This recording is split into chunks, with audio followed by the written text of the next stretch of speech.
Hi hello എല്ലാവർക്കും എൻ്റെ YouTube ചാനലിലേക്ക് സ്വാഗതം. ഞാൻ സോണിയ ജെയിംസ്. അപ്പോൾ ഇന്ന് വയറ് നിറയെ ചോറുണ്ണാൻ ഒരു തക്കാളി കൊണ്ടൊരു കറി ഉണ്ടാക്കിയാലോ. വളരെ സിമ്പിളായിട്ടുള്ളൊരു കറിയാണ്. അതിന് ഞാനിവിടെ തക്കാളി അരിഞ്ഞെടുത്തിട്ടുണ്ട്, ഒരു സബോള, 2-3 വെളുത്തുള്ളിയുടെ കഷ്ണം, അതുപോലെ കരിയാപ്പില, 2 എരിവിന് ആവശ്യത്തിനുള്ള പച്ചമുളക് എന്നിവയെല്ലാം എടുത്തിട്ടുണ്ട്.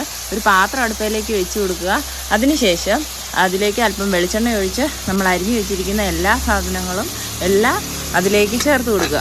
എന്നിട്ട് അത് നമുക്ക് നന്നായിട്ട് എണ്ണയിൽ വഴറ്റിയെടുക്കാം. അതിലേക്ക് ഒരല്പം ഉപ്പും കറിവേപ്പിലയും കൂടെ ചേർത്ത് കൊടുക്കണം. എന്നിട്ട് അത് നമുക്ക് നന്നായിട്ട് വഴറ്റി തട്ടിപ്പൊത്തി മൂടി വേവിക്കാൻ വെക്കാം. ആ സമയം കൊണ്ട് നമുക്ക് ഇതിലേക്ക് ചേർക്കാനുള്ള തേങ്ങ എടുക്കാം. ഞാൻ ആകെ ഒരു 2 തക്കാളിയാണ് എടുത്തിരിക്കുന്നത്. അതിനാവശ്യമായിട്ട് 1 മുറി തേങ്ങ എടുത്തിട്ടുണ്ട്. 1 മുറി പച്ച തേങ്ങയായിരുന്നു. നന്നായിട്ട് വഴന്ന് വരുമ്പോഴത്തേക്കിന് നമ്മൾ തേങ്ങ അരച്ച് മഞ്ഞൾപ്പൊടി ഇട്ട് അരച്ചെടുക്കുക, അധികം വെള്ളം നീട്ടാതെ. അതിനുശേഷം തീ കുറച്ചതിന് ശേഷം ആ തേങ്ങാപ്പാൽ നമുക്ക് തേങ്ങാപ്പാലല്ല, തേങ്ങ അരച്ചത് അതിലേക്ക് ഒഴിച്ചു കൊടുക്കുക. അത് കഴിഞ്ഞ് അതിലേക്കൊരല്പം വെള്ളം കൂടി ചേർത്ത് ആവശ്യത്തിന് ഉപ്പും ചേർത്തെടുക്കാം. അപ്പോൾ അത്രയേ ഉള്ളൂ, വളരെ സിമ്പിളായിട്ടുള്ള ഒരു കറിയല്ലേ. അതിനുശേഷം നമുക്ക് അതിലേക്ക് താളിച്ച് ഒഴിച്ചു കൊടുക്കാം.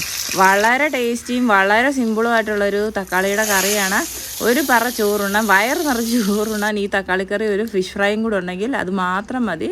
എല്ലാവരും വീട്ടിൽ മസ്റ്റായിട്ടൊന്ന് ട്രൈ ചെയ്ത് നോക്കണം. എൻ്റെ വീഡിയോ ഇഷ്ടപ്പെട്ട എല്ലാവരും ലൈക്ക് ചെയ്യാനും ഷെയർ ചെയ്യാനും മറക്കരുത്. അപ്പോൾ tata bye bye, see soon.